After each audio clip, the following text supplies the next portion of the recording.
Hello students, I hope biology आप सबको समझ आ रही होगी। हम आप चर्चा कर रहे थे बायोलॉजी का फर्स्ट चैप्टर जीवों में जनन, जो कि आज कंप्लीट होने वाला है, जिसमें हम लोग चर्चा करेंगे लैंगिक जनन के लाभ और हानि पर। फिर समराइज करेंगे पूरे लेसन को एक साथ, तो वीडियो को अंत तक देखेंगे, जिससे कि होगा क्या कि आपको पूरा लेसन समराइज भी हो जाएगा और कंप्लीट भी हो जाएगा आज लेसन। अगर एक्सरसाइज में हमें कुछ इंपॉर्टेंट क्वेश्चन लगे तो उसकी जो वीडियो होगी वो आपको आगे प्रोवाइड की जाएगी। अभी हम चर्चा करते हैं लैंगिक जनन के लाभ और हानि पर। तो देखते हैं जो लैंगिक जनन होता है उसमें होता क्या है, नर युग्मक अलग बॉडी पर बनते हैं और मादा युग्मक अलग बॉडी पे बनते हैं। ऐसे में बहुत सारे जीव ऐसे होते हैं जिनमें दोनों जो युग्मक होते हैं वो एक ही बॉडी पर बन सकते हैं, लेकिन दोनों युग्मकों का फ्यूजन होना जरूरी है। अब ध्यान से समझिएगा, दोनों युग्मकों के फ्यूजन के पश्चात युग्मनज बनता है और युग्मनज से ही बेबी आगे चल के बनता है। और जो बेबी होता है लैंगिक जनन में वो हूबहू अपने जनक जैसा नहीं होता, कुछ विभिन्नताएं होती हैं।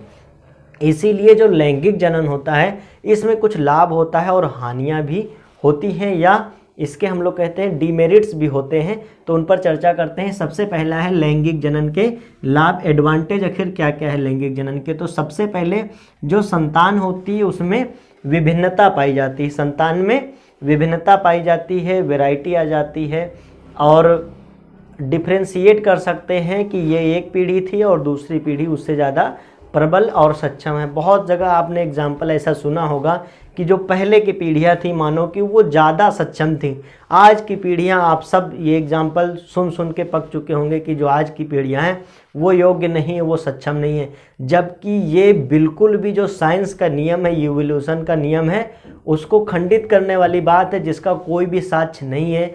जो आज की पीढ़ी है वो प्रबल है, ना कि जो पहले की पीढ़ी थी वो प्रबल थी। अब मनगढ़ंत कहानियाँ बता करके बताया जाए कि पहले की पीढ़ी बहुत ज़्यादा प्रबल थी तो बिल्कुल भी संभव नहीं है, क्योंकि जब मानव का विकास हुआ फिर मानव ने धीरे धीरे हर चीज़ों को सीखा और आज वो अपने प्रबलतम स्थिति में है। आगे आने वाली पीढ़ी आज से प्रबल होंगी, ना कि दुर्बल होंगी। अब ध्यान से यहाँ सीखते हैं। तो जो संतानें होती हैं वो विभिन्नताएं होती हैं, उनमें हूबहू अपने जनक जैसे नहीं होती हैं। नेक्स्ट है आपका यह उद्विकास यानी इवोल्यूशन में महत्वपूर्ण होता है और इवोल्यूशन में महत्वपूर्ण भूमिका निभाता है। कौन सा? लैंगिक जनन। नेक्स्ट है आपका जो संतानों में क्षमताएं प्रबल रहती हैं, दुर्बल नहीं होती। अब म्यूटेशन हो जाए या जीन ही कमज़ोर हों तो वो बात अलग है, अन्यथा की स्थिति की बात हम नहीं कर रहे हैं। लेकिन जो अधिकतर केसेज में होता क्या है कि जो संतानें होती हैं वो अपने जनक से प्रबल क्षमताओं वाली होती हैं। नेक्स्ट है आपका पीढ़ी एकांतरण होने से इनकी उत्तरजीविता का विकास हो जाता है, यानी ये ज़्यादा अच्छे से सर्वाइव कर पाती हैं। अर्थात जो पहले के लोग थे वो किस हिसाब से सर्वाइव कर रहे थे और अब के लोगों में किस प्रकार का सर्वाइवल है, ये आप स्वयं डिफ्रेंशिएट कर सकते हैं। नेक्स्ट है आखिर जो लैंगिक जनन है उसमें क्या क्या हानियाँ हैं। किसी भी वस्तु में अगर लाभ है तो हानियाँ भी होती हैं, क्योंकि अगर हानियाँ नहीं होंगी तो लाभ का महत्व खत्म हो जाएगा। जैसे कि जब सत्य है अगर तो असत्य का होना भी ज़रूरी है। वास्तव में अगर असत्य पूर्णतः खत्म हो जाएगा तो सत्य का भी कोई महत्व नहीं रह जाएगा। इसीलिए इसमें लाभ के साथ हानियाँ भी होती हैं। डिसएडवांटेज देख लेते हैं क्या क्या है इसका। तो सबसे पहले यह एक धीमी प्रक्रिया है, स्लो प्रोसेस है, क्योंकि समय लगता है। जैसे 9 महीने समय लग गया, ऐसे कुछ में 1 महीने का समय होता है, कुछ में 1 हफ्ते का समय होता है। तो ये प्रोसेस लंबी चलती है। ऐसे में जो जीव एक बार इस प्रोसेस के दौरान गया तो वो उसको 9 महीने का समय के बाद ही वो बेबी प्रोड्यूस कर पाएगा। तो यह धीमी प्रोसेस है। दूसरा है इसमें प्रायः 2 जीवों का होना आवश्यक है, क्योंकि नर युग्मक मादा युग्मक अलग अलग बॉडी पे अगर बने हैं तो दोनों बॉडी का संपर्क में आना आवश्यक है। और सबसे बड़ा डिसएडवांटेज यहाँ होता है कि जो सबसे मेन कड़ी इसकी है निषेचन। सबसे मेन कड़ी क्या है? निषेचन। और निषेचन बाई चांस होता है, ज़रूरी नहीं है कि स्पर्म ओवा को फर्टिलाइज ही कर सके। इसीलिए आपने देखा होगा कि स्पर्म की काउंट बहुत अधिक होती है, ताकि अगर मिनिमम से मिनिमम चांस बने फिर भी फर्टिलाइजेशन हो सके, फिर भी फर्टिलाइजेशन नहीं हो पाता। तो जो इसका जो फर्टिलाइजेशन है वो सबसे ज़्यादा डिसएडवांटेज है। हमने देखा था जो बाह्य निषेचन था उसमें क्या होता था कि लाखों और सैकड़ों की संख्या में क्या होते थे, अंडे और स्पर्म नष्ट हो जाते थे और निषेचन नहीं हो पाता था। तो ये सबसे ज़्यादा इसका डिसएडवांटेज है कि प्रत्येक स्थिति में निषेचन संभव नहीं होता है।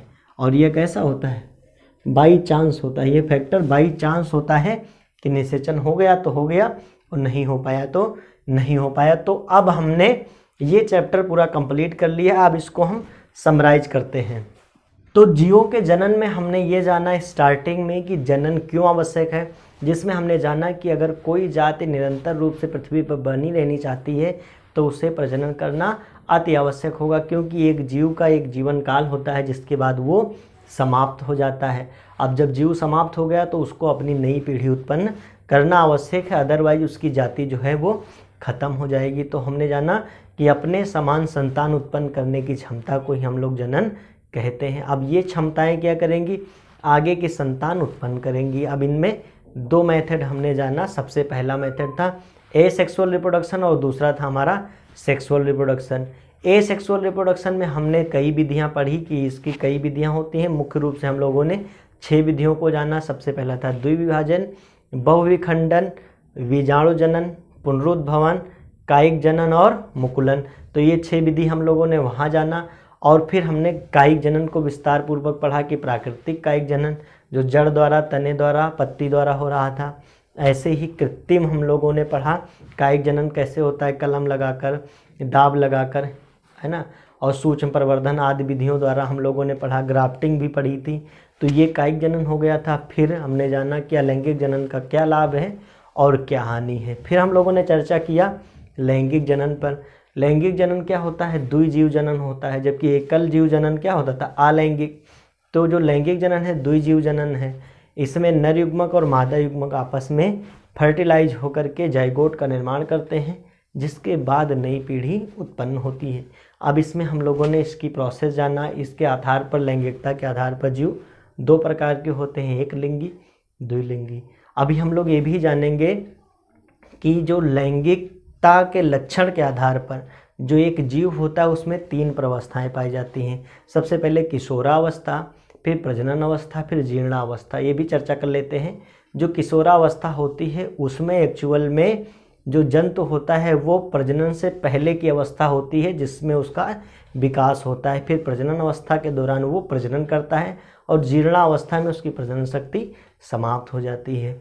फिर हम लोगों ने चर्चा किया कि प्रजनन जो होता है, लैंगिक प्रजनन, उसकी कौन कौन सी घटनाएं हैं। तो उसमें 3 प्रकार की घटनाओं पर हमने चर्चा किया।